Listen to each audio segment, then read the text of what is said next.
Yes, sir.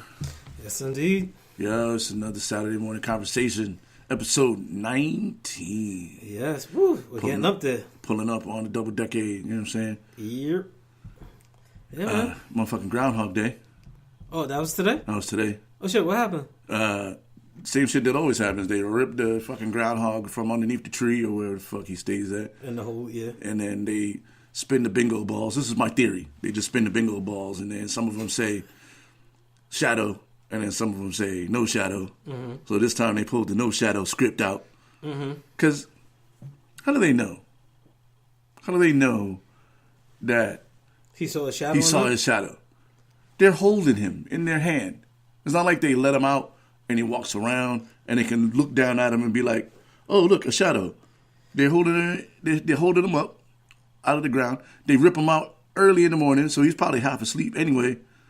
Yeah. And they're like, oh, Punxsutawney Phil saw his shadow. Well, look, it's like this. I really don't know. Like, I don't pay no attention to it at all. Yeah, it's just some bullshit that they've been doing. I don't know if it ever worked, because spring always comes at the same time, whether he sees his shadow or not. And considering that winter didn't really start till last week, probably not going to get an early spring regardless. I kind of see it as like a little way of just kind of injecting this kind of foolishness during Black History Month. You know, it's like, all right, you know what? We're just going to, pause for a second, and we're going to see what this little squirrel does. What is he again? He's a groundhog. A groundhog? Okay. So he's a fat squirrel. Basically. Or a very large rat. Is he a rodent? Yeah. They're rodents? Pretty sure. So he's a groundhog. Either way, so they want to see what... I think they're in the beaver family, actually. So they want to see what the cousin of Sonic does and see if he sees his shadow, and then they'd be like, you know what? This is proper science. Spring is coming in, 6 weeks? Yeah, 6 weeks sound about legit. But spring coming 6 weeks anyway. Yeah. Spring will be here in 6 weeks. Maybe it's 7 weeks, because it's always like March 20 something or whatever fuck spring comes, 21st, 22nd. What's the name of the damn thing again? Punxsutawney Phil. Yeah, so anyway, yeah. He saw his shadow or didn't see his shadow, some shit, early spring. That's what they said this morning. Mm-hmm. So there's that. Mm-hmm. There was quite a few things going on though. Speaking of rodents, mm-hmm. I had to kill a mouse this morning. I hate that shit. Well, he was already dying because he ate the poison trap, the little bastard. And so my girl, she's like a fake tough guy. But anyway, she's like, oh, there's a mouse. I'm like, all right, we'll kill it. Is it dead? She's like, nah, you do it. So I'm like, all right. I go in, I check him out and shit. And I go to pick him up and he moves a little. And I'm like, oh, shit. Shit. I was like, he's not dead yet. So, all right. Well, she's like, well, just pick him up, put him outside. I'm like, I'm not fucking touching a live mouse. Like, oh, boy. So I'm going to have to squash this dude. So I'm thinking, like, do I just crush him? Do I go put on the Timbs and fucking stomp him out real quick? Oh, shit. And I was like, nah, I don't want to get my boots dirty. But we have like a little Mickey, aluminum. no. We got like a little aluminum baseball bat or whatever. So I'm like, word, all right, I'm about to go zombie land on this little mouse and shit. Oh, God damn. But she's like, wait, let me leave first because I don't want to hear you crush him. I'm like, but he's already kind of dead. I'm just putting him out of his misery. But anyway, boy. So she leaves. I go and I get ready to crush him, and I'm like sizing him up so I don't have to do this too many times or whatever. Mm-hmm. The little bastard turned and looked me in the eyeballs like I'm ready. Stupid little. He gave me the sign that he was ready. Did he give you the Denzel tear? The solo tear? The solo tear? Yeah. Like when he got caught by the Russians in Training Day and shit. Yeah. You gonna do me like this? And then, pow, I whacked him. Oh, shit. But then when he came off the wall, oh no, he like stumbled a little, so I had to whack him again, and his guts came out onto the bathroom floor. But listen, a whole different thing. Now understand something. The reason why I've been saying "oh boy, I know shit" the whole time you've been saying the story. Some people have a phobia of spiders. Some people have a phobia of snakes. My thing is rodents and rats. Oh damn, my bad. No, it's just one of those things. Now, mind you, this stemmed from my sister. Growing up, right, we used to live in New York, and my family were immigrants and we're young, so it is what it is. And, sometimes you live where you live and you know that you're better than where you're living, but it's where you live. Either way. There was rats and there were roaches and there was this thing my mother used to say, brush your teeth, wash your face before you go to bed because you don't want the rats and roaches to kiss you up at night. All right, cool. Yo. Right? So, all right. So, what? All right, so cool. So, wash my face, brush my teeth, right? This is my folks. This is what my mother used to say. All right, so cool. You used to wash my face, brush my teeth before I go to sleep because I don't want the rats and roaches to kiss me up at night. All right, that's cool. So I'm sleeping, and I feel a little nibbling on my ear.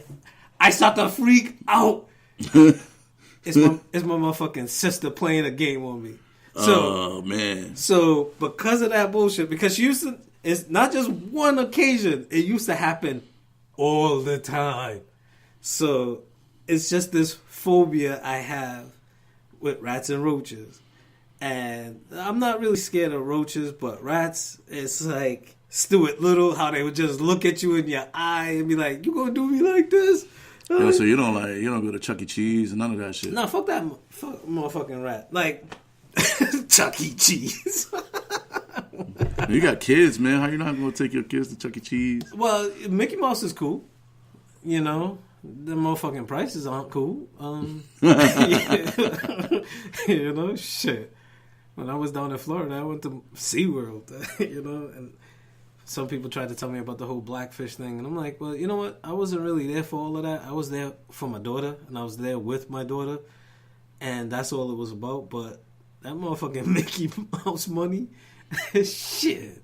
Yeah, Mickey, Disney World is like expensive as shit, man. But hey, I've never actually been.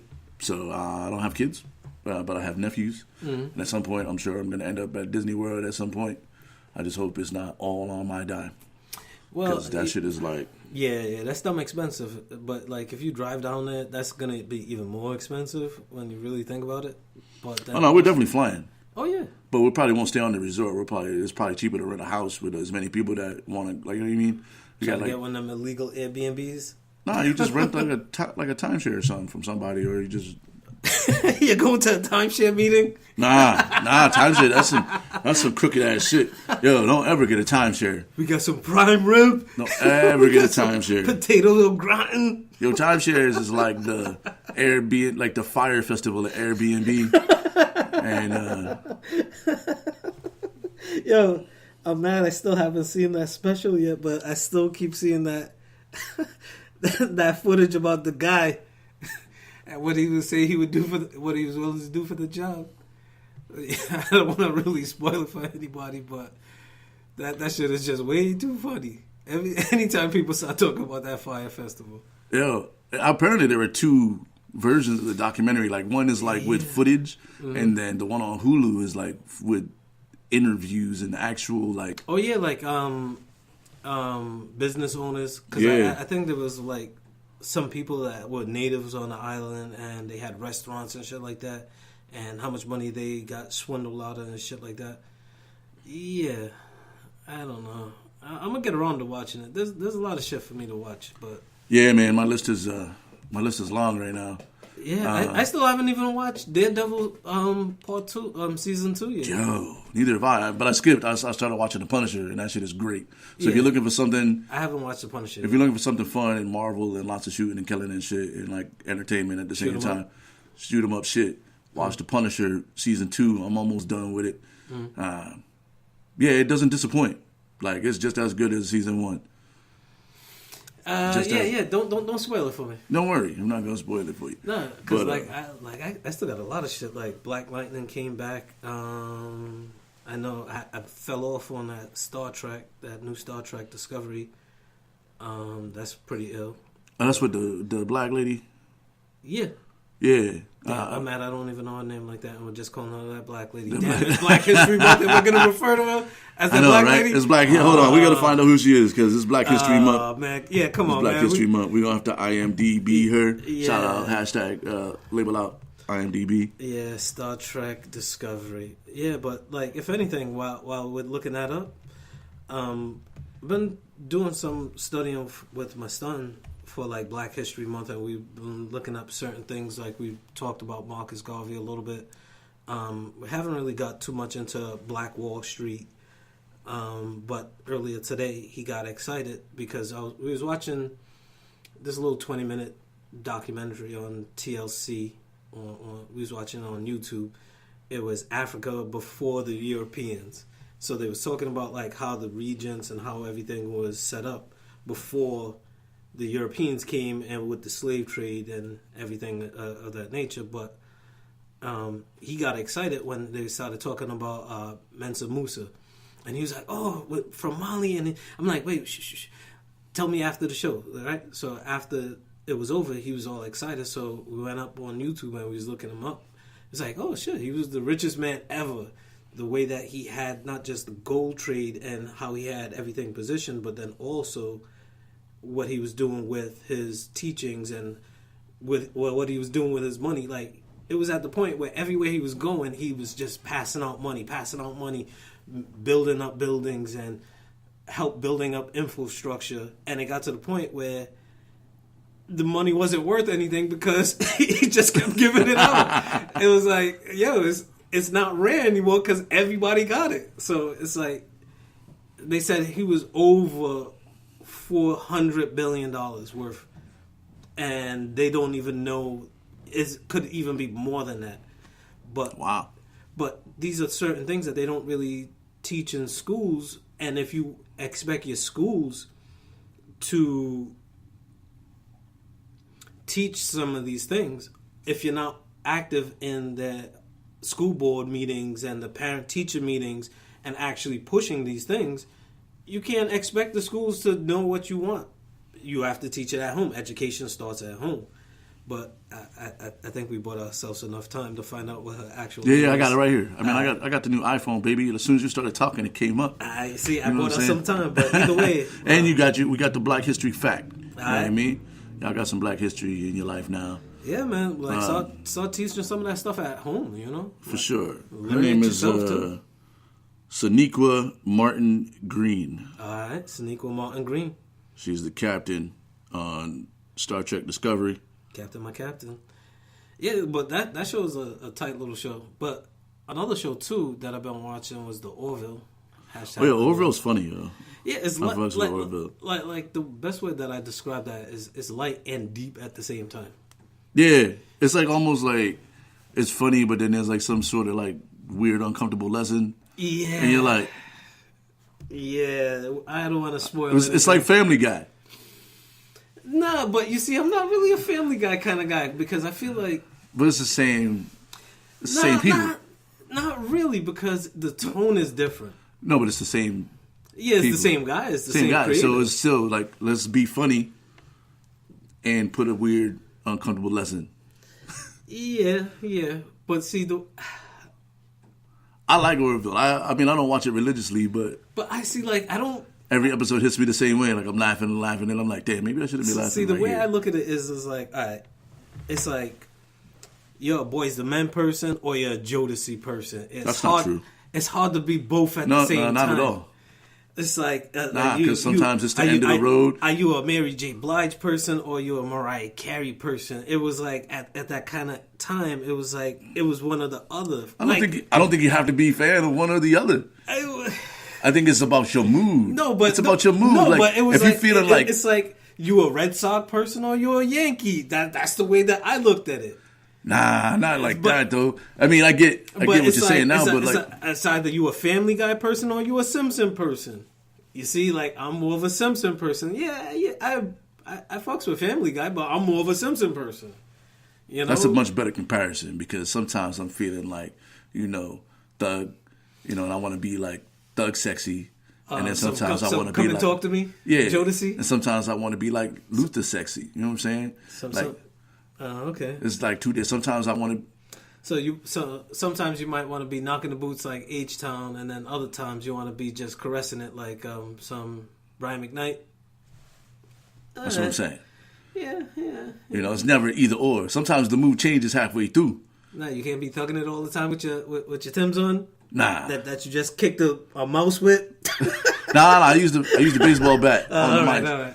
I mean, I'm sure Peter is probably gearing up to fucking train right now to come to my house and be like, "You're killing dead mice," and I'm like, "Yeah, fuck out of here." But wait, what's that bat used for? Is that actual for games or just for security purposes? I mean, at this point, it's probably more for security purposes. And you just leave it out so like people see the blood on the bat? That's right.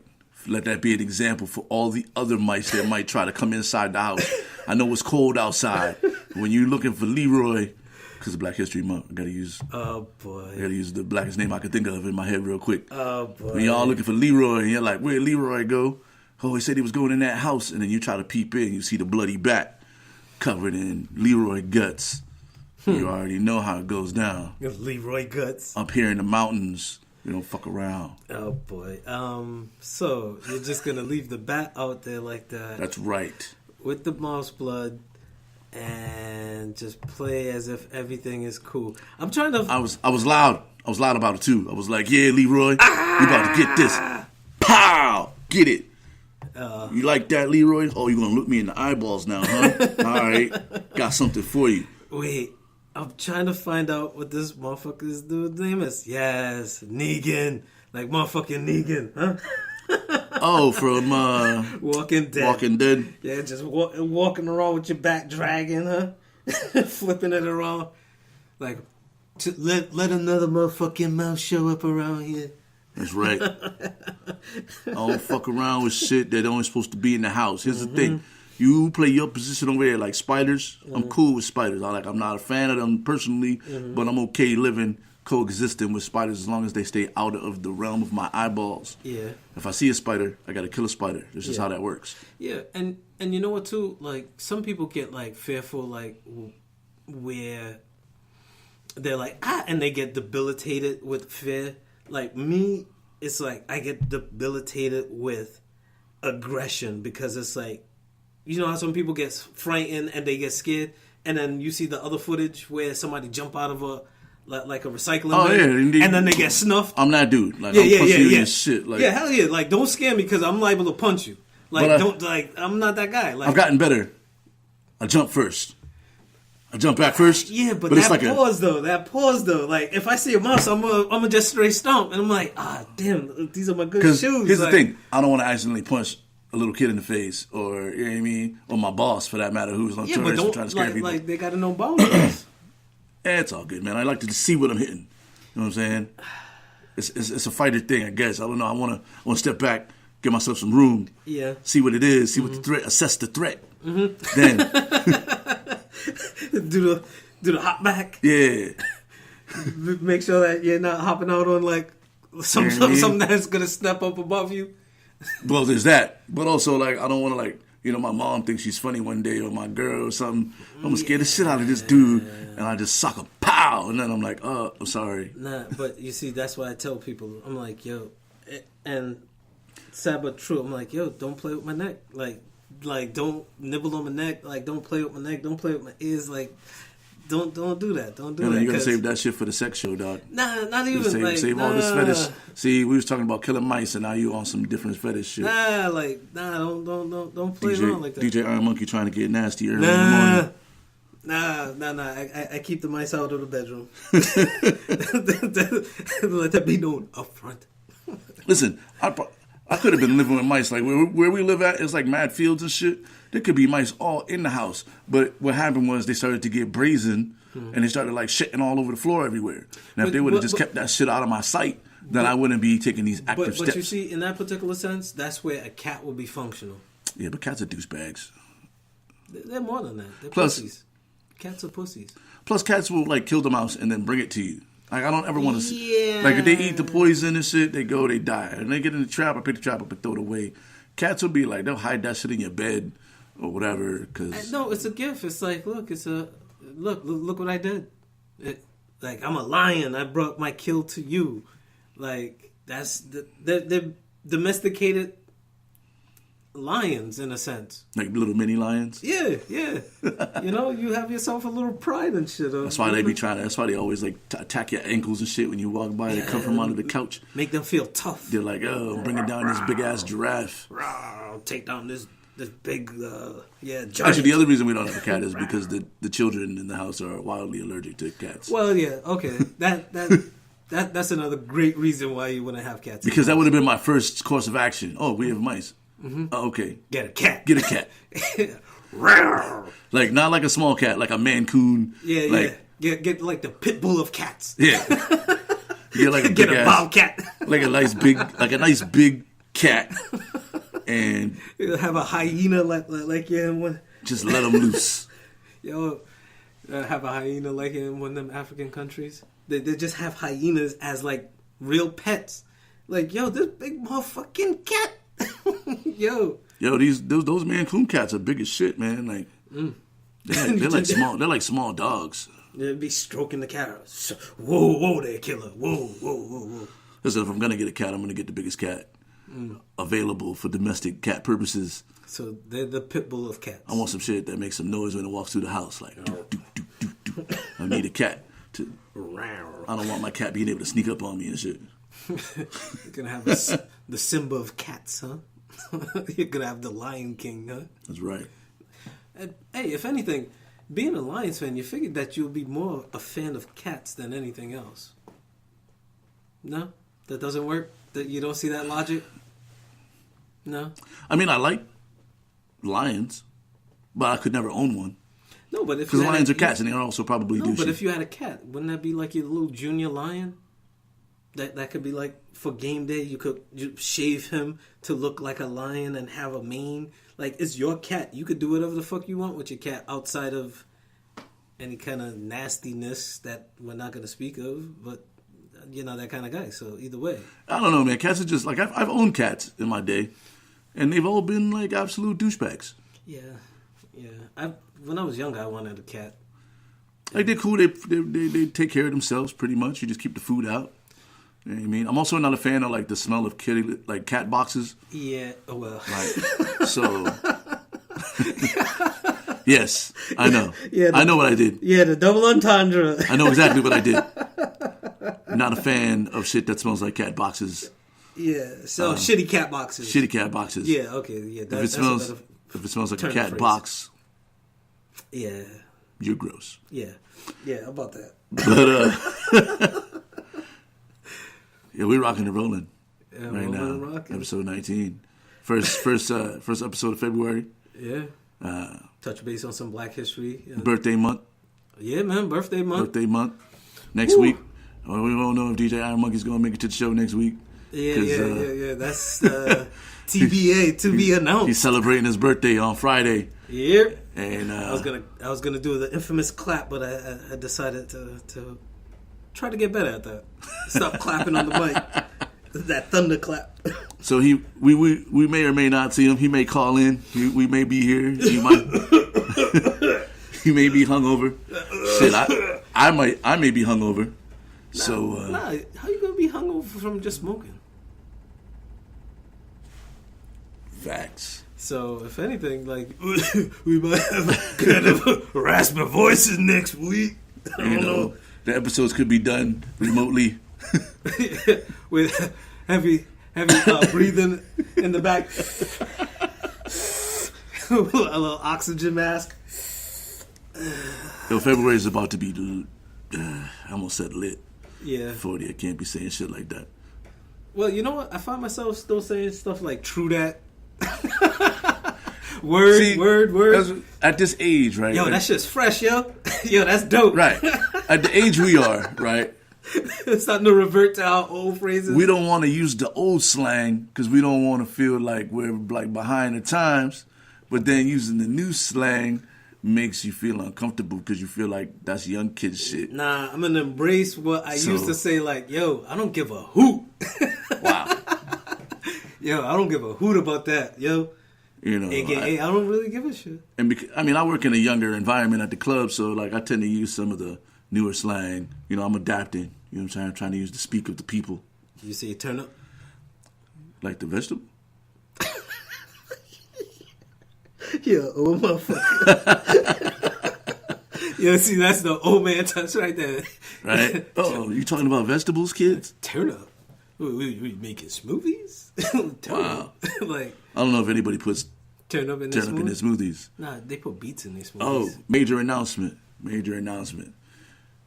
Your boy, DJ Caveman, co-host of the Saturday Morning Conversation, is in a motherfucking commercial. Oh, they gave it to you? Yeah, it's Oh, like, shit. it's like, Yo, you didn't even tell me. yo, so I didn't want to say too much shit. Yo. But, so, at the gym and shit, we, shout out to Strong and Raw. Oh, shit. You didn't even tell me, B. That's a nice little excitement. smoothie shop at the gym and shit. So we get to shake there every day. They do like a little, they do like a custom shake for me. You know what I'm saying? Label out. Hashtag label out, Strong and Raw. Which kind of could have like a double meaning too, but we're not going to get into that on the show because Lori, you know, she listens and I don't want to. What up, Lori? You're. And I don't want to say nasty shit about the show name, but Yeah. you already know where I can go with it. So anyway, she approached me. She was like, "Hey, you want to be in this commercial? We want to shoot a bunch of people and we figure out who's who, and we're gonna show that at the movie theater before the show. So like when the people are getting there and sitting down and shit, I'm gonna be in like the pre-roll before the movie. Now there's 3 separate commercials. I guess what they did is they used 3 separate commercials. Okay. So I'm one of 3 commercials in rotation. All right. So if I go and see a movie next week, well, sometime in the near future, I'm more likely to see if I go and I'm there like 10 minutes early because I want to get a nice little seat and I have to be jammed up on some like wing seat. Like I could sit right in the middle, right where I want. Because that's how we got to do the movie. Because I'm about to be 40. This is my last weekend being 30, in my 30s. Oh shit, damn. Yeah, I'm about to be 40. My gray hair's coming in all extra strong too. But yeah, so I go and I sit and I watch a movie. Now that I guess you could bring alcohol in there too, depending on what theater you go to. Oh yeah, they got the little bars now in the theater and shit. Yeah. So now I can sit there, and I'm likely to see you in a commercial. Yeah, talking good about my shake. Oh, your shake, label out, holding the shake out and shit. Yeah, man. And so that's pretty dope. You know what I'm saying? Because they airing that shit. Man. I think they're airing that shit like a lot. So, you know, as you go to the movie theater, you know what I'm saying, you might see my mug, you know, saying nice shit about the shakes from Straw and the Raw. So shout out to them for hitting me out. Hitting me up and asking me to do that. If you're at LA Fitness in Rhode Island, you know what I'm saying, check them out. I don't know where else they're at, but I know they're in LA Fitnesses in Rhode Island. Oh, that's some good shit, man. Yeah, man. Shit. Credit. I'm good, man. I'm good. So yeah, just that. I'll spark up to that. So yeah, shit, man. Anthony Davis. Oh, we're gonna talk about basketball. We're gonna talk about basketball. Is that what we're doing? That's a real hard pivot right there, man. Shit. Okay. All right. Let's do it. You sounding Oh no. Okay. So Anthony Davis. Okay. Anthony Davis.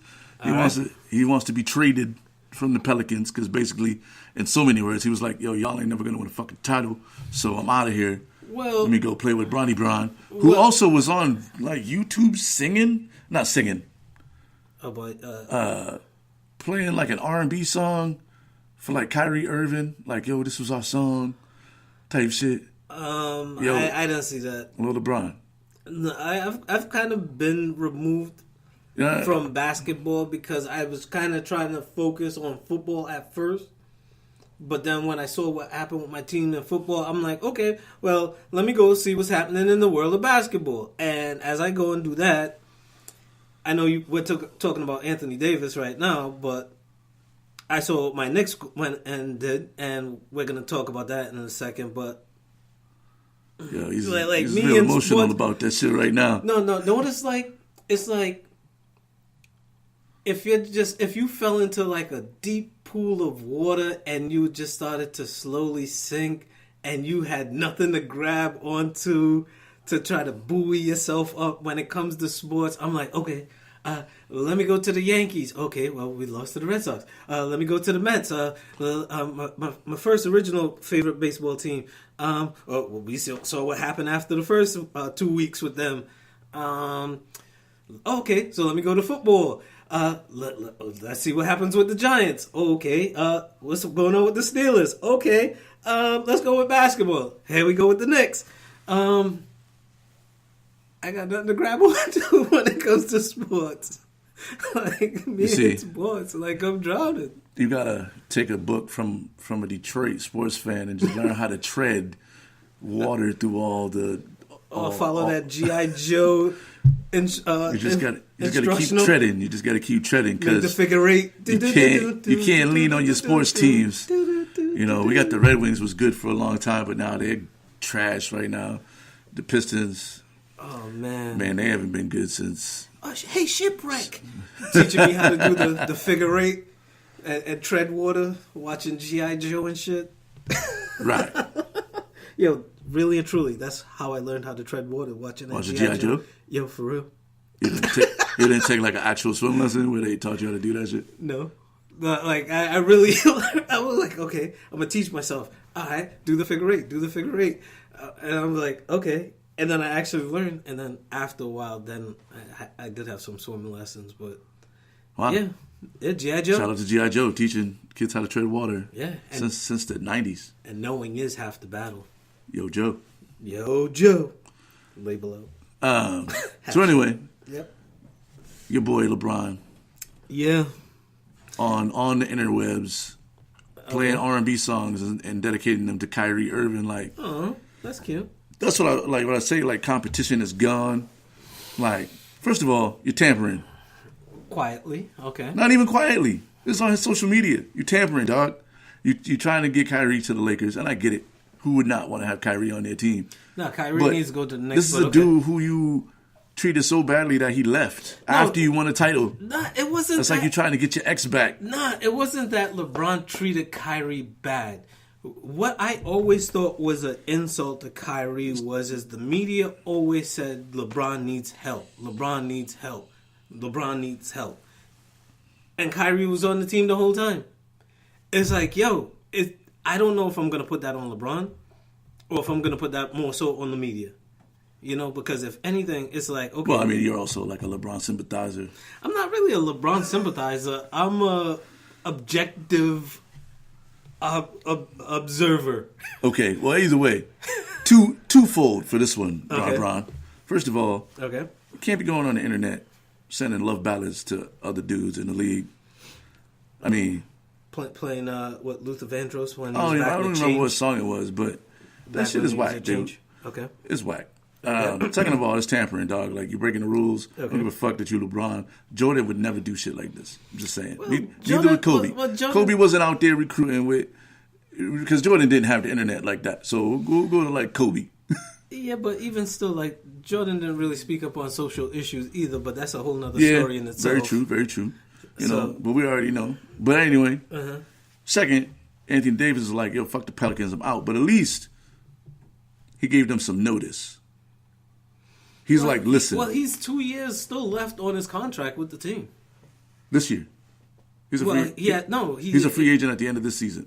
Is he? Yeah. Oh. So what he's giving them the opportunity to do is trade him and get some sort of value because he's not re-signing. He's not signing any extensions. I swear he has 2 years. So he kind of gave them like a heads up, unlike the decision where that shit just hit everybody over the head. Oh, come on. You're going to still bring that shit up? Unlike Kevin Durant, who was just like quiet and then boom, gone. You know what I'm saying? Like, well, Durant, come on now. If you're going, listen, I'm a fan. Go get your money wherever you get your money. But, you know. I was a Durant fan when he was back at Texas. He's been on the team for like mad years. He was like, listen, y'all fucking suck. I'm out of here. It's like giving 30 days notice on your rental. You know what I'm saying? Instead of just moving and leaving that shit full of shit, not caring. He was like, yo, get some value for me if you can. I want to go to the Lakers. Make it happen. However you go, make it happen. No, but see, the last time, really and truly, the Lakers supposedly were, quote unquote, tampering was when they was trying to get Chris Paul. Yeah. And the league stopped that from going through. And look what happened. Paul George, too. They were tampering with that. Yeah, and then look what happened with that, right? Yeah. So, in those two cases, they didn't get the two players that they You think the league makes phone calls? Like now, instead of like making it like public, they just called Paul George and was like, listen, nah. Although, the Thunder are playing pretty good basketball right now. Yeah, Paul George is playing excellent ball. You know what I'm saying? Like, I haven't really watched any real basketball because it's hard for me to watch it and knowing what's going on. But even before we move on from Anthony Davis, like what his father was saying about the Celtics is kind of true. Did you hear what he said? Oh, he wouldn't want it because they're not loyal, blah, blah, blah. Well, here's the thing. Well, they're not loyal because of the way that they treated Isaiah Thomas after what Isaiah Thomas gave to the team and how they just basically traded him away. Here's the thing. Like a piece of meat. And they're not loyal because look at what they're talking about with all their players right now. It's like, and everybody's gonna be traded except for Hayward and Kyrie and maybe Horford. Okay, so I'm gonna say a thing out loud. Okay. Oh boy.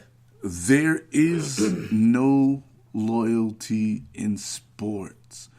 It's a fucking business, bro. Mm-hmm. Like Isaiah Thomas was hurt. I don't give a fuck how much he did for us. He's hurt. Let's get the value. Wait, hold on, us? Them. okay. Either way, I'm speaking in third person. You know what I'm saying? I'm speaking as the Celtics front office. Okay. You know what I mean? Like when athletic teams look at these players, they're not looking at them as the people. Mm-hmm. Just like the players shouldn't be looking at the teams as the people, which is why, go where you want to go, get the money you want to get. If it's about rings, then maybe think about taking a pay cut. Like there's a stat out where Tom Brady's like the 38th highest player in the league. Yeah, that Tom Brady, like arguably the greatest football player in our generation, if not ever. Yeah, makes $15 million a year. That's the thing that I give him so much respect for, is because he's understood the concept of it's about championship, and rather than saying it's about championship and I'm going to get my money, it's, look, I'm going to put my money where my mouth is. I'm going to put this set of millions aside so that way it ensures the team can be in a better position to win championships every year. Which is a business decision. Yes. You know what I'm saying? Like, because if he was like, if he would have said, like, after his second Super Bowl, and he could have hit them in the pockets super hard. Yeah. And he was like, nah, no. I want to win more rings. Yep. Whereas Aaron Rodgers, making, like, he's about to, Andrew Luck, like, they're pulling up the Brinks trucks. Yeah. Because they understand that as a business, their career is not going to be very long, at the end. But now the team doesn't have the ability of getting them a proper offensive line. But for some people, it's about rings. Mm-hmm. And for some people, it's about money. It's about money. So when teams do the same thing, it's about rings, right? So they want to win, like as a team, they want to win titles. And they want to do that however they can. But they also, because they're a business, have to be cost effective. Isaiah Thomas can't win us no rings. Oh, he gets hurt. Out of here. He's lucky he don't play football because he would have been cut the next day. You know what I'm saying? Yeah, but these contracts are not guaranteed, especially in football. Baseball is still the only sport with a guaranteed contract. I think basketball contracts are guaranteed too, but he's like, that's why these guys are trying to get so much more guaranteed money, or they have the contract front loaded. Yeah. But like, you can't, like, I don't get mad when guys like the only thing that made me mad about the decision was the way that he did it. Yeah. You know what I'm saying? The only thing that kind of made me mad about the Kevin Durant thing was he was like, that's like making friends with the kid who beat you up in school every day. And then y'all like... And now there's a new kid in school, and now you're on their side beating up the new kid. Beating up the new kid, I'm not the new kid no more. Let's get the new kid. Come on, let's go get him. Come on, get him. You know what I'm saying? But for Kevin Durant, it's about rings, which is why I don't think he's going to leave Golden State. But Golden State might trade him because... Sign and trade with the Knicks? Because of the money. And people are going to be like, why would you trade Klay Thompson's about, like, they got so many guys that's about to be ready for their Supermax deals. But you see, this is what you're saying about what Tom Brady is the same thing I say about Draymond Green, because I feel like he's really ultimately the architect of that dynasty that they have at Golden State right now, because he was talking to everybody about, okay, if you take like $1 million less or $2 million less, it could work out rather than just going for the big bucks, because it's about championships, and this is going to be the price of the championship, is that $1 million, that $2 million, and we can work it out where it just keeps working as a well-oiled machine where it just keeps turning over. For sure. And I'm sure he's having those conversations right now with Clay, because Clay is up for his Supermax deal, and the Lakers got money to burn. Boston has money to burn. There's teams with money that, and Golden State is going to be like, look, we can't afford to pay. Boston also has a lot of picks, too. And that's the thing. So Boston got a lot of assets. First-round picks this year. And it's like, at the end of the day, if I'm playing sports, you know what I'm saying, I already know I'm going to make my money. I'm going to make more money than I ever had in my entire life, whether I play for, 3 seasons or 13 seasons. So for me, it got to be about championships and legacy. Not that championships make your entire legacy, i.e. like Reggie Miller and like guys like Patrick Ewing and fucking Charles Barkley. Like, I can make the Hall of Fame in basketball without winning any championships. Fuck Karl Malone. Yeah, for real. But at the same time, like, I think that team has an opportunity to stay together and win 6 out of the next 10. Possibly. Like Steph Curry, if they could weather the storm. Steph Curry's in a position where he could win 10 rings. Yeah, if they could weather the storm. If they can keep that team together, they just have to keep the nucleus together, because the nucleus has already won a ring. Well, and see. Well, look at it like this. Number one, Anthony Davis. He's a free agent in 2021, so he's under contract for a good while. Okay. But well, you said he's not signing his extension, so whatever that means. Yeah.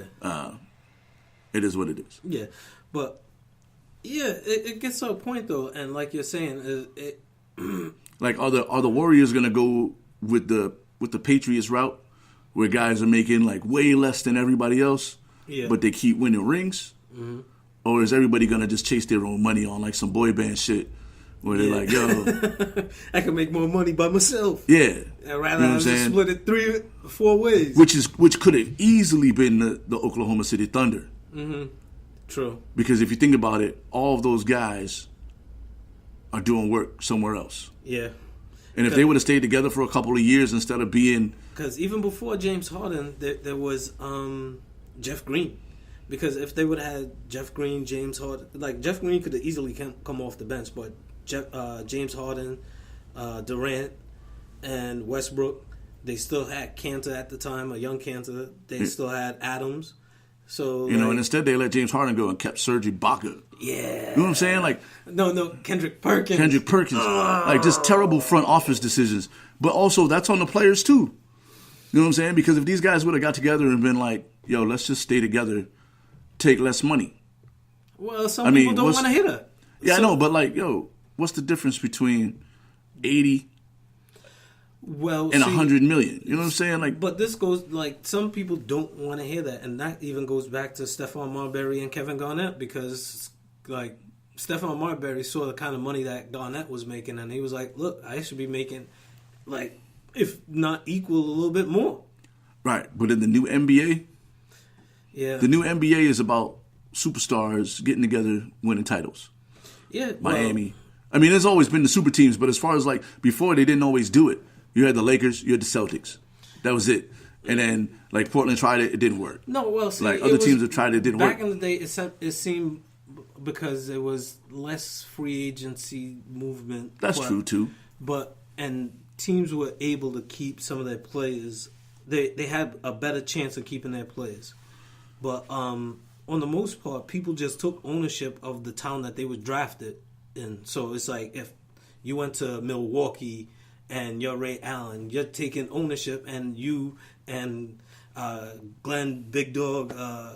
Oh yeah. All right, and y'all and with Sam Cassell, y'all try to win a championship for Milwaukee. Like, just take ownership of the town that you're in. But now, and this is the pivot that I'll make here to it, because I know this is kind of the elephant in the room, but when it comes to New York now, it's the big city. It's taken on the legacy of, okay, we haven't won a championship in how long? Like, we're supposed to be the mecca of basketball, and where's the championship? Nobody wants to play for the Knicks. Because not just, well, this is what's happening. Because they're poorly run in the front office, man. Well, the whole change happened when James Dolan took over the franchise from his father. And James Dolan, he was more about making the money and not really about the wins. He was more about getting. He subscribed to the philosophy of getting a lot of retreads. Sad but true, like he had like somebody like Larry Johnson, like even Amari Stoudemire. Like these are a lot of retreads, but you could sell jerseys. Yeah, right? but nobody's ever wanted to play for the Knicks. Well, see, this is the thing. Like because the like pressure, like New York has never been like a basketball. Like everybody wants to go and like put up wild numbers at the Garden. Well, free agency wise, now people are like, look. Yeah, but every superstar has had an opportunity to go to the Knicks at some point, where they've been free agents and the Knicks have had cap space, and they still go somewhere else or they stay with their team because. But then they'll talk about like the Garden, like I forget. I think I was listening. It might have been Michael Rappaport or maybe ESPN, but they were talking about how like everybody loves playing in the Garden. Yeah. They go to the Garden, they put up wild numbers, 60, 80 points. Yeah. You know what I mean? They have their best game at the Garden. Jordan had a bunch of his best games at the Garden. Kobe, a bunch of his best. Reggie Miller. Like all these guys, you don't have to remind you know, and it's like, yo, you don't have to if you love playing in the Garden so much, why wouldn't you want to go there as a free agent? And that is the exact question, because people don't see. It's okay to do something once in a while and be good once in a while, but to be good on a consistent basis, that pressure is immense in New York, because it will crush a lot of, because as great as Carmelo was, he didn't really have the offense that tailored to his skill. Like, the worst move that they made was letting go Chauncey Billups. That, for me, was a huge mistake, because they was coming off of what they was doing with Jason Kidd and Rasheed Wallace, and when the last time they really had a playoff run. And it's like, okay, they had J.R. Smith on that team. Like, I didn't know why they got rid of him. But, like, they make a lot of moves that just blow my mind. But this shout out to one of my favorite Pistons, Chauncey Billups. Oh yeah, Chauncey Billups, drafted by the Celtics. Oh, yeah. Oh shit, yeah. By way of the Celtics. Yeah.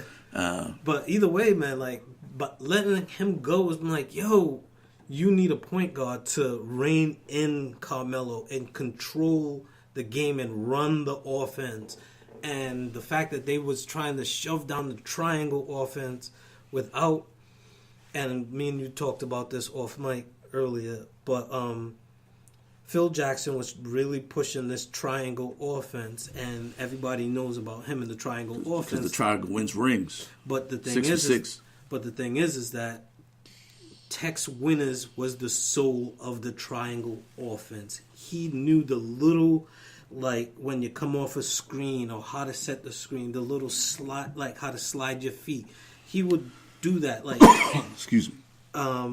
Phil Jackson was more big picture, and he would just lay out the big picture. He wouldn't do the little things.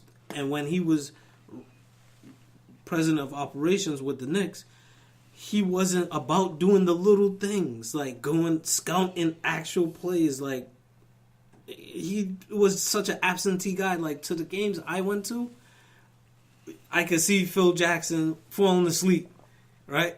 I'm like, yo, it's not even like the middle of the second quarter and this dude is falling asleep. Like, no, but I mean, the Triangle won rings in LA too. But Tex Winners was around though. That's the thing. Tex Winners wasn't with him with New York. So either way, here's the thing: if I run a certain offense for, I mean, I guess it's the same. It holds true for like with all these like coordinators and shit that work for Bill Belichick, and then they go to other teams. It just doesn't work. And they can't like recreate the magic. But you see, with New York though, it's like you have to show up every night. That expectation, because it's not just the hardcore fans that are sitting there watching you. It's out of towners that are paying top price to see you play.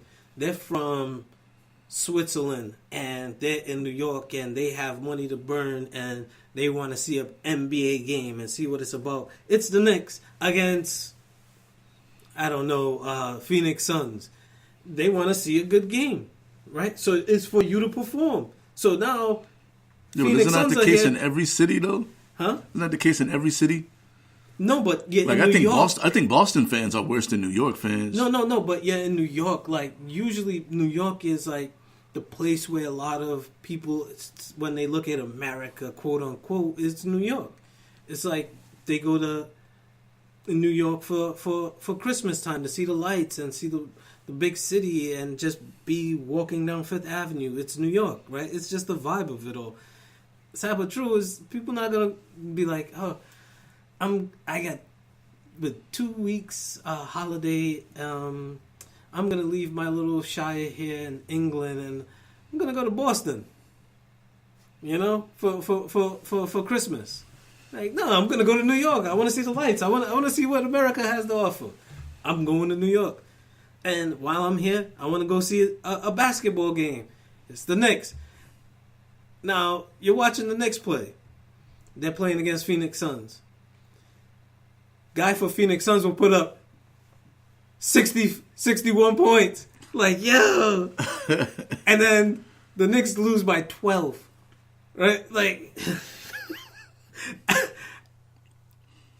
as a home team, right? This is where the pressure is on players to perform on a nightly basis. It could be a Wednesday game. It could be a motherfucking Tuesday game. The expectation of you performing every night is there. Now, if you're with Miami, LeBron didn't go to the Knicks though. Because the reason why LeBron, number one with LeBron, it was a business move because when he went down to Miami, and he took less money. Well, because what happens is when you went down to Miami, he was buying into the championship. Number one, number two, in Florida, there's no state income tax, so he was keeping more of his money, right? And then he was able to play with his friends. He was able to have his kids in good schools. But then when he left, time. He could have went back to the Knicks. Instead, he went to Cleveland. Because he felt like he owed them for the first time leaving. But then now his legacy is cemented. Legacy is cemented now. And then he wanted to bring the championship back to Cleveland. So he got his championship in Cleveland. Mm-hmm. Now his legacy is cemented. You know, he's going to leave again. Mm-hmm. Another opportunity to go to the Knicks. No, he's not going to leave again. He's going to stay in the Lakers. No, I'm saying when he went from Cleveland to L.A., like a lot of people were like, oh, it's his movie shit, whatever. Yeah, it is. It's the movie shit happens in New York, too. Not as big as L.A., though. Especially if you could be affiliated with Magic Johnson and being close to that network. But it's New York, the basketball mecca. No, but again, if you have the opportunity of having access to Magic Johnson's network and his net worth, right? And being around the Cure, right? Would you rather not be close to the Cure than playing with the Knicks and them not really knowing what they're doing with this motherfucking triangle offense, right? That Phil Jackson kept trying to push on people. I'm visualizing the meeting with LeBron and Magic and shit. Yeah. And he's like, look here, man. We could offer you. We're not going to give you a lot of money. Nope. But I'm going to give you access to the Cure. Mm-hmm. You know. And LeBron's like, the Cure? And then he shows him the video from like back in the day because LeBron was only like 9. Oh, with the soft fades. You know, and the little headshots and the soft fades. Like LeBron's like young enough to maybe not even have seen the press conference. No, but LeBron is astute enough. Oh no, yeah, I know he is, but I'm saying, you know what I mean? Like he never probably watched it on TV, like the actual shit. The live television footage, the raw like, footage. You know I'm supposed to be dead, right? Mm-hmm. You know what I'm saying? You come with me, I'll give you this Cure, man. You live forever. Mm-hmm. Meanwhile, Phil Jackson not really showing up to the meeting, being all unprofessional, thinking that his name is supposed to carry him through. And I got 9 championships. I got this amount of championships. Like, okay, okay. I got this amount of championships. Jordan used to play for me. Kobe used to play for me. Shaq used to play for me. Scotty used to play for me. Motherfucking B.J. Armstrong used to play for me. Steve Kerr, 9 rings. Steve Kerr used to play for me. Like, okay, yeah, all of them used to play for you. Like, what the fuck you telling me, though, dude? Like, but you don't got the cure. No, but I got the triangle. I got the triangle offense. Yeah, Magic got the cure and he threw in 10 Starbucks. Yeah, yeah, and season tickets to the Dodgers. And some movie passes. As a free popcorn. Like, come on, man. Like, imagine that's like that's the kicker. Mm. It's like, I don't know, Magic. I mean, that's a good package. I mean, the cure. You know what I'm saying? 4 years, lots of money and shit. Mm-hmm. Couple Starbuckses and shit. He's like, yeah, I'll give you free movie passes for your life. And that comes with free popcorn and a drink. On Wednesdays. And he's like, free popcorn? Make that Wednesdays and Thursdays. Free popcorn on Wednesdays and Thursdays? I'll even throw in some butter. Organic butter. Oh, shit. Oh, yeah. There you go. That's a deal. Put some of that vegan butter on it. Yeah. Wait. Even before we get into the vegan butter, all right, let me just talk about the Knicks trade real quick. You want to talk about this pain? I wasn't going to... All right, so I'm going to just rip the Band-Aid off and just be real quick with it. All right, so with the Knicks trade, I like it because, number one, Porzingis went to the front office earlier that day, and they said it was only a 5-minute meeting, right? He was like, look, I don't like the way that we've been going, don't like the direction. All of this losing ain't really what I'm fitting to be about. I'm just paraphrasing. I wasn't in the meeting, so either way, he was like, look, I'm not really with the shits. So I'm not, like, in the off season, I don't know what's happening. But either way, like, from my knowledge, like, his brother's been kind of flying the ointment too. Like, he's just a little gnat and all this other bullshit. But either way, Knicks was like, all right, that's cool. Dallas, what it do? Cool. Flip and made the trade. All right, cool. So, Knicks, they offloaded a lot of salary, right? On top of it, when they got the players back, they got also 2 first round picks, right? That is big for me. I like that a lot. So, with DeAndre Jordan, he's going to be off the books, but maybe they could convince him to come back on a player exemption and, make a little bit less because it's the big picture. Maybe he could mentor Mitchell and teach him the pick and roll so that way we have the center position solidified and don't have to worry about that in free agency with the money that we got coming up. So, cool. All right. Got Dennis Smith Jr. They should have drafted him rather than Frank Ntilikina in the first place, but this is just a redo because Ntilikina is the last of the Phil Jackson kind of guys, but he's a good quality backup, if anything. Like, I can't even call him a Charlie Ward 2.0 because he's a little bit less than what Charlie Ward was. Man, Charlie Ward was a bum. No, Charlie Ward wasn't a bum. He was a serviceable point guard for years. Oh man, him and Chris Childs, like, come on, man, like. Charlie Ward was a bum. Nah, Charlie Ward wasn't a bum. Yo, Charlie Ward, he was a bum. Nah, Charlie Ward was good at football. He was real good at football. Nah, he was terrible at basketball. Charlie Ward. Throw some respect on the man's name.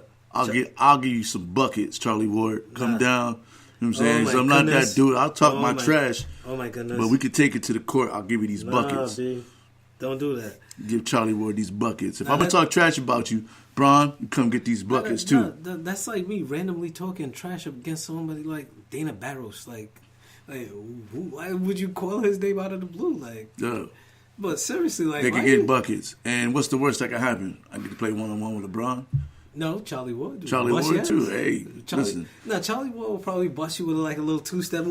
Then he gets shit with the tossed footwork. into the fence. Nah, come on, He man. tosses shit to the either, Raptors. So either way, so back to my Knicks. So with homeboy Smith, all right, cool. He comes with a little bit of excitement, see what he could do. I don't know if that will put a hindrance on who they're gonna go for in the off season, because if anything, they have a first round draft pick. Obviously, they're in the lottery with the worst record, so they have the best position to get the first pick. Which I should really say they should go for Zion. R.J. Barrett. Nah, I don't like his game. I'll go with Zion because he reminds me of a pre-injury Larry Johnson in the Grandmama days. So, yes, I would like that on the Knicks because I even loved when Larry Johnson got picked up by the Knicks.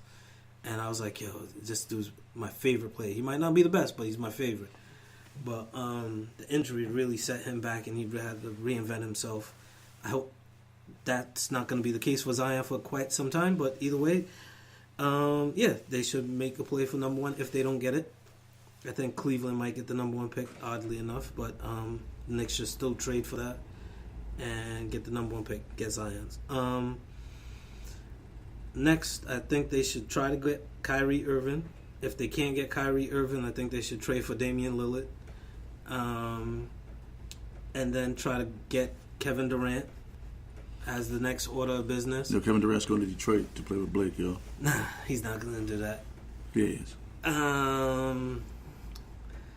Can't be any worse than playing in New York. And then as a third option... Plus, Kevin Durant don't like that kind of pressure, man. He need to go somewhere where motherfuckers ain't going to worry about him. No, but you see, as a third option, and I would only want him signed after those other two moves have been made. I don't want him to be the only move that we make because the Knicks has a history of going after LeBron and end up with Amari Stoudemire, which was very functional for us for some time, and it is what it is. Yo, I seen him playing the Big Three this summer, yo.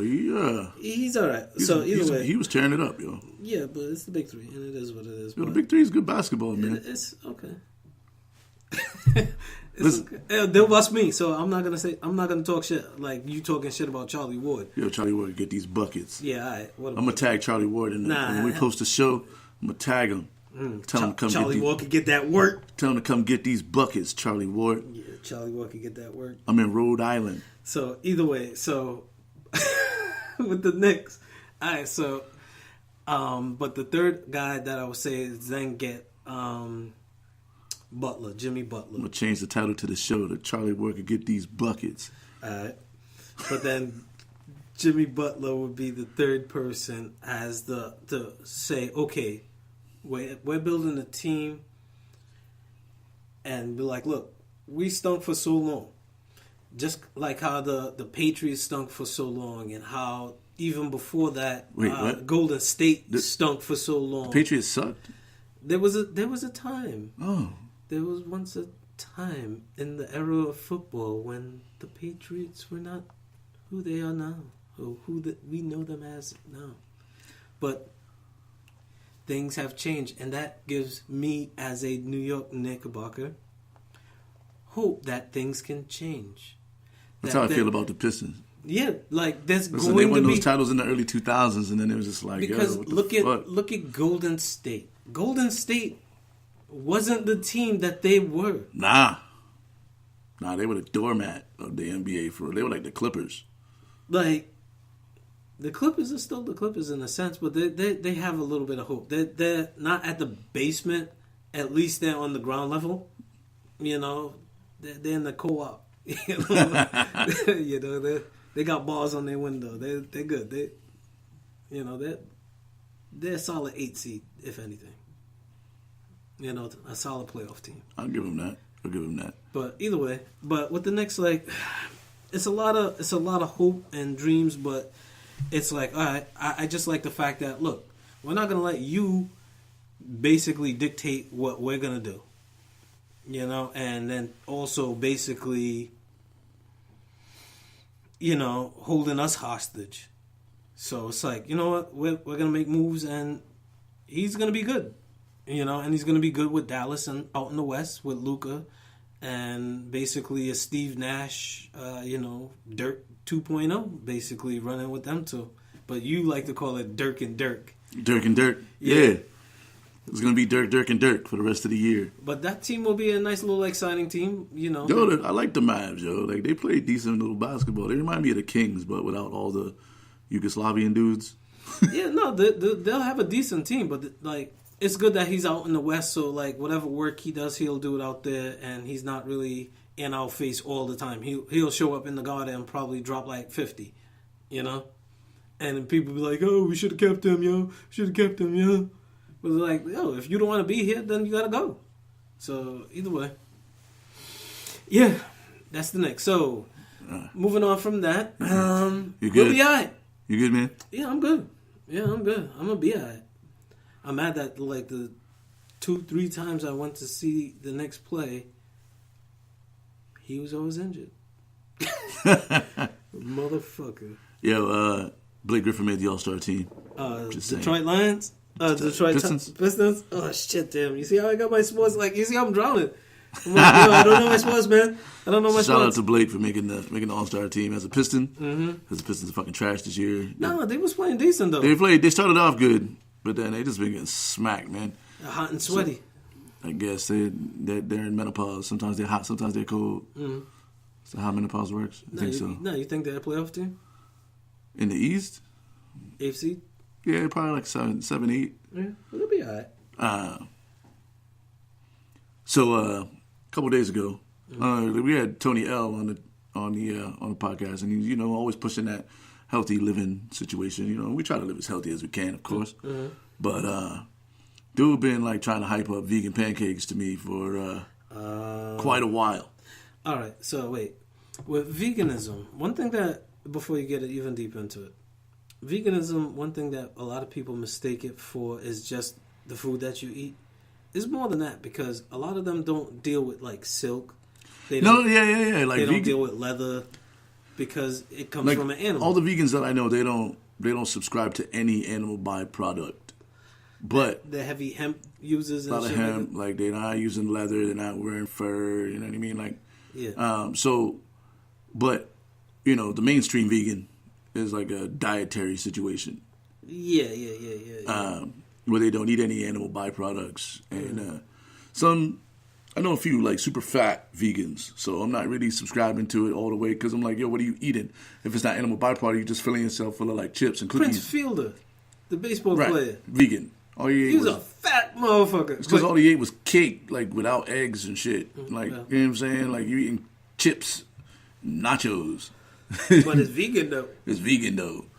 But anyway. No, my grandmother was a vegan towards the end. I never really subscribed to that vegan shit because, I like that some of my food, fought for his life and shit like that. Plus, I really believe that there are some animals that are here specifically for the consumption because they don't have any other natural predator. Cows don't have another natural predator. So you see yourself, in the jungle, crouching and with eye black and just jumping up on a cow and I got you.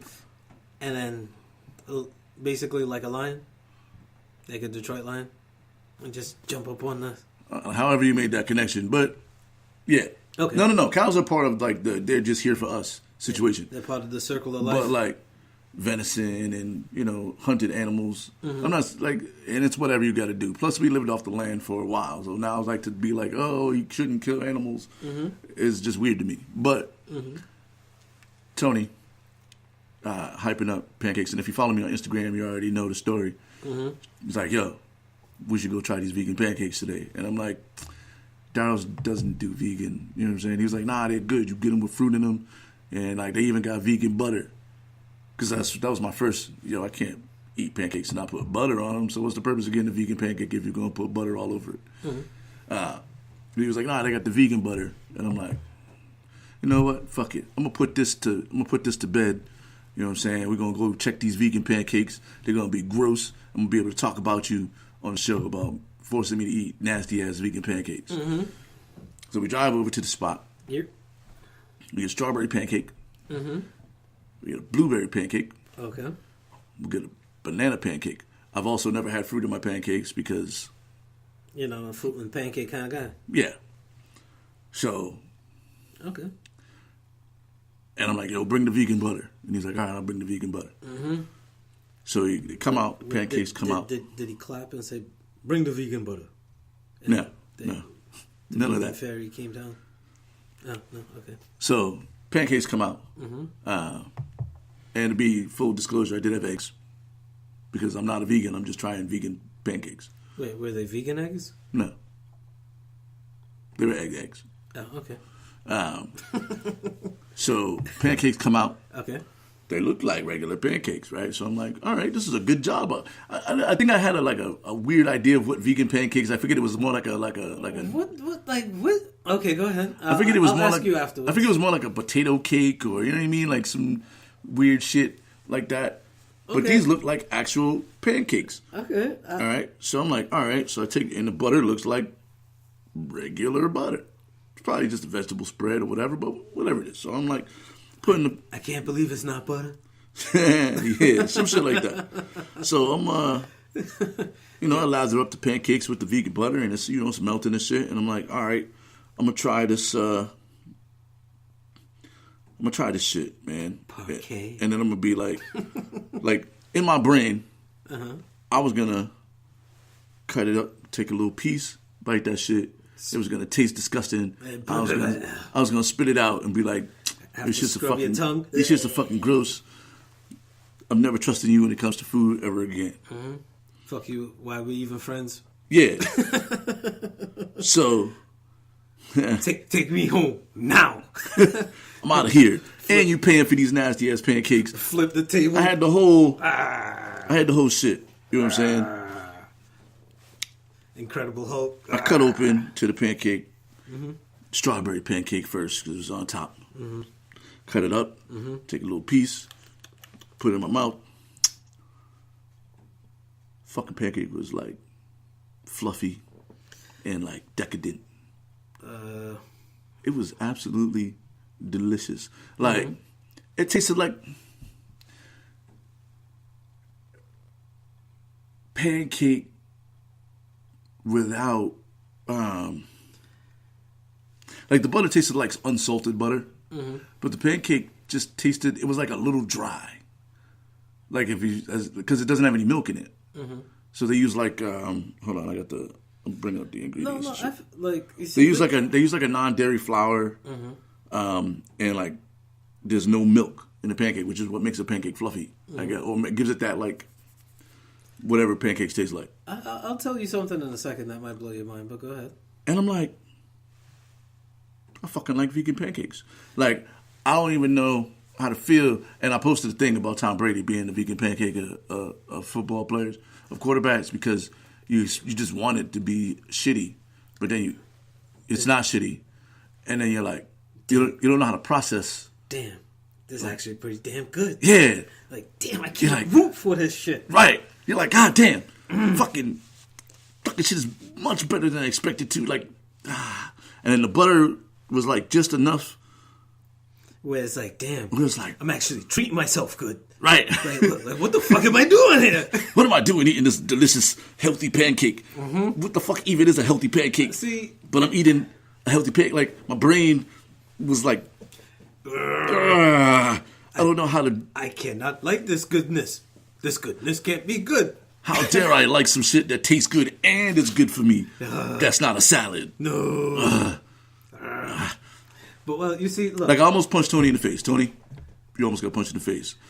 But, Well, see, look. so I was like, fuck this dude. Well, see, Fucking look, vegan. this is the thing that I like about the dietary part of veganism, where my grandmother, towards the end, because she battled breast cancer 3 times, right? She actually had both her breasts lopped off, but then the third time she had it in the middle of her chest.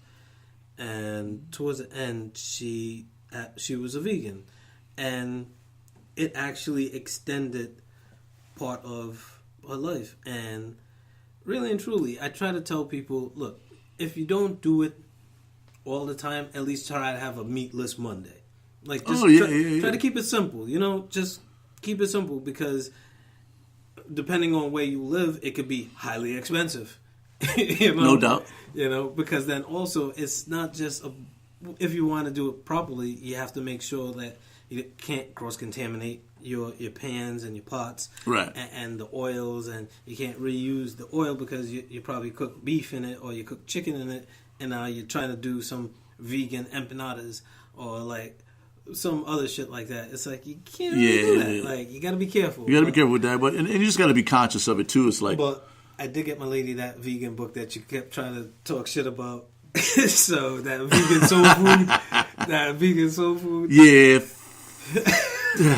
You see, just like with the vegan pancakes, there might actually be a dish that might be actually pretty nice, and it'll be like, "Yo, what's this, yo?" And then you find out what it is, and then you're like, "Chill monkey brains? No."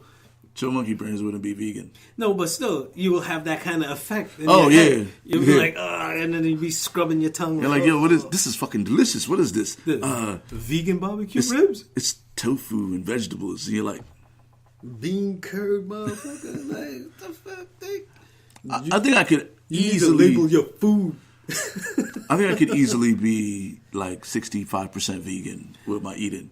Because I enjoy beans. And like rice and vegetables. Look. To make a nice little pivot on you with this one, right?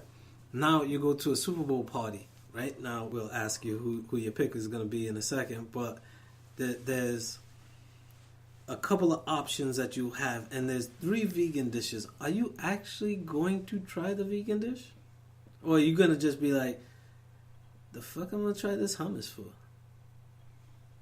I like hummus. I do too. I've actually made some homemade hummus, and it was I like hummus. Like, there's a lot of like when I look at like my only thing is like I love bacon and I like cheese and I like eggs, and so that's why I'm like I couldn't be completely vegan because I'm not. Well, at this point in my life, I'm not giving that shit up if I don't have to. Like unless a doctor says you can no longer eat. So your conditioning has to be deconditioned, my brother. Listen, I like what I like.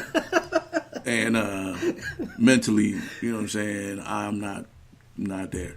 But I do like a lot of vegetables. I like salads and beans and hummus and all that shit. Would you be able to do a meatless Monday? I don't eat meat every day. No, but like a meatless Monday. I can do a meatless any day. Okay, but like just dedicate to just the one day. Like if you do it multiple times. Like every Monday? Yeah. Just every Monday. But then like if you do it any other time during the week, that's cool. I've been trying to like stay low key on the red meat. I got the red meat down to like maybe like twice a month, maybe. But I'm trying not to go ham because I'm trying to get abs, man. So I gotta I'm already like on my diet. But you see, that's where the meatless Monday might help you out because it also helps out your insides and your digestive system to actually have like a day off. That's why one thing that people should do, and I know that we're far removed from the new year and having your new year resolution, but one thing that people really should get to do is to actually fast, where you give your body a rest and give your body a chance to actually flush itself out and then just take a break. Because if you think about it, your stomach is always processing some shit. Your insides are always processing some kind of shit. But if you give it a break, it's like if you just keep running your car and you jump out your car and you go take a nap, you jump back in your car and it's still running, like your car's gonna get run down because it's running all the time. You need to shut that shit off sometimes. Give it a rest. People don't look at their body like that sometimes. I know that I personally need to do that more now that this is my last weekend being in my 30s. So now I have to look at the big picture now that I'm going to be in my 40s. I'm like, all right, you know what? Got my kids. You know, got to look at the big picture. Got to be here for a couple of more years. And how can I extend that? So, but yeah, meatless Mondays might help you out a little bit. You know, making that little pivot. But Super Bowl wise, what you got? All right, so Super Bowl coming up. Rams Patriots. Okay. Rams Patriots Part 2. Rams Patriots Part 2. Round 2. Round 2. the remix or the re-air or the reboot. Yeah. The reboot. Best show on Except turf. now, this year we have, so in version 1 it was the super young, super fresh Tom Brady Yeah, come versus, on, guys. versus the chiseled vet. Best show on turf. Kurt Warner, greatest show on turf. Now, Oil machine. now it's, the Flip young. over. It's basically flip flop, right? So it's the young, up and coming superstar Jared Goff, aka Ryan Gosling. Hey guys. I don't know why he sounds like that. I man. don't know, but he's like a Ryan Gosling doppelganger, which I think is absolutely hilarious. Yeah, that's true. I can see that. Versus the chiseled vet, Tom Brady. Yeah. We're still here. We're still here. And now he's got the Patriots are, pretty well oiled machine, 9 Super Bowls, and, Yeah. it's going to be interesting. We're still here. Right now, the current odds are Patriots favored by 2.5 points, with the over/under being 56. Think they'll win by a field goal? Well, Patriots to get it down and just kick a field goal? predominantly, that's kind of their MO. They're the comeback kings. So you could say that you heard it here first? So my initial bet when the line opened at 1.5, which I thought was small, but it got as high as 3, and I was like, yo, with the spread being 3.5, I got to take the Rams. But now the spread's 2.5, the over being 56. Definitely taking the under. I want to say that the Patriots going to win by at least 4 points. But also, I bet a kid at the gym early on that the Rams would win. So I'm not going to flip flop on my initial. You're going to hedge your bets. I'm not going to flip flop on my initial pick. So since I picked the Rams 2 weeks ago against with this kid, I made the bet. Damn. So I'm gonna ride my pick all the way with the Rams getting 2.5. All right. And I'm taking the under. Take the under, people. It's the Super Bowl. Super Bowls are never high scoring. Now peep this. Going for the Patriots. What? So I'm going for the Patriots. Why are you whispering, Doc? Because I can't say it with my chest. Just say it like you own it, man. I said I'm going for the Patriots. Okay, for those that can't hear DJ Iron Monkey, he said he's going for the Patriots.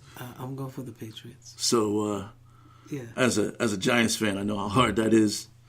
No. Well, yeah, I'm going for the Patriots. Yeah. As a Steelers fan, Yeah, I'm going for the Patriots. I know how hard that is. No, you know why? Because it gets to a certain point where it's like, all right, just like with Jordan, as much as I used to hate this motherfucker, right? Scottie Pippen is still one of my favorite players, though, but as much as I used to just hate the fact that their team used to always whoop up on my Knicks, it was like, okay, you know what? We're witnessing greatness. For sure. Right? Now, it got to a point where people just got so caught up hating and just talking so much shit where they didn't really appreciate greatness for what it was.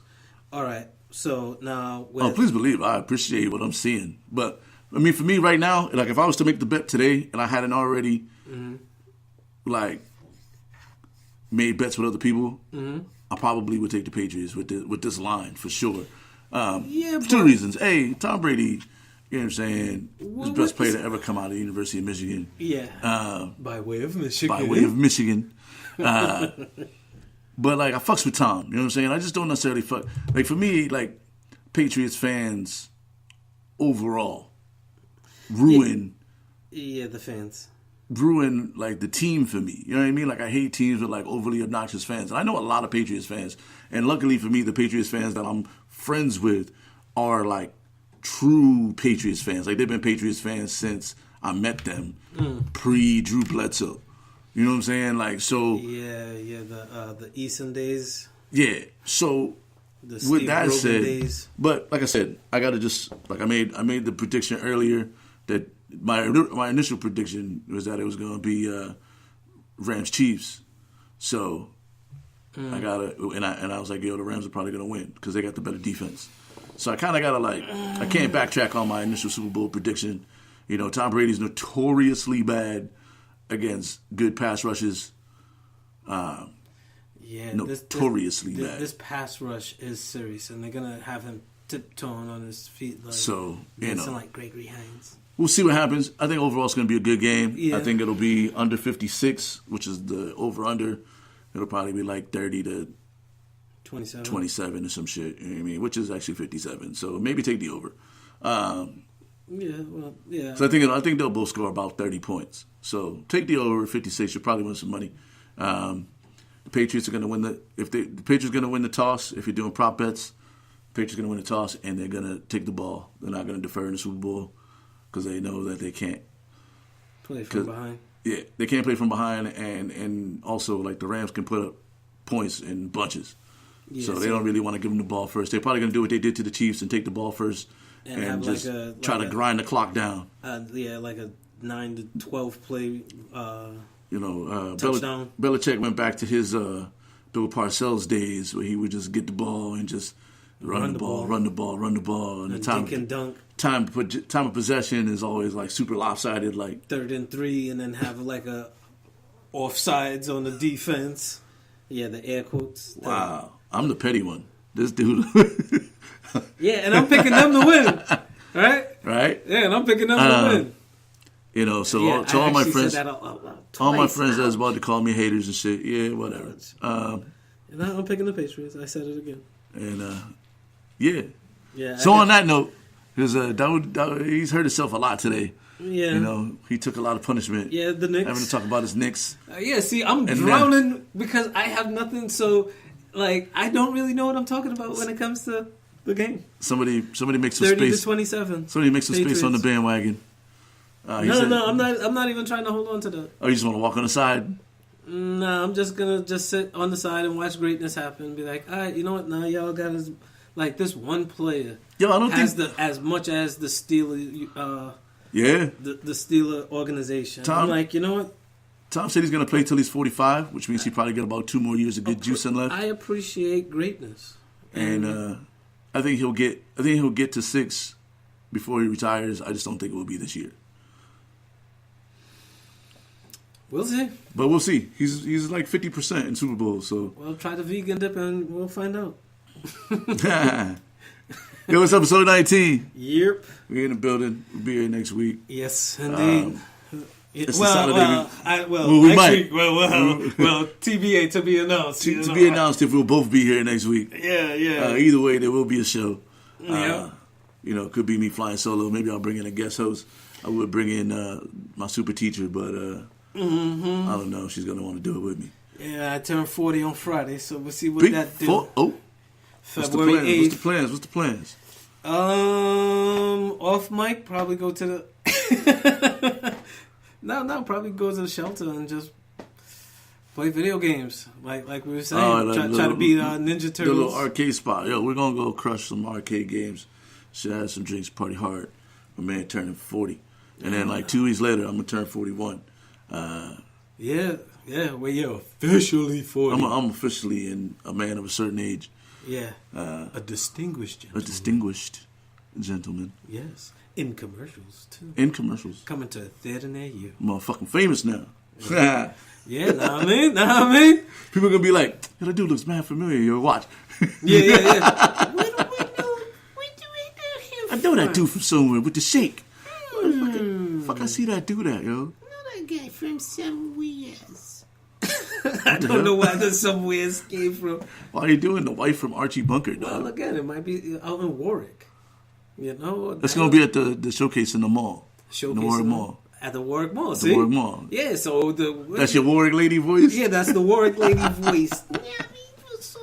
He looks kind of familiar.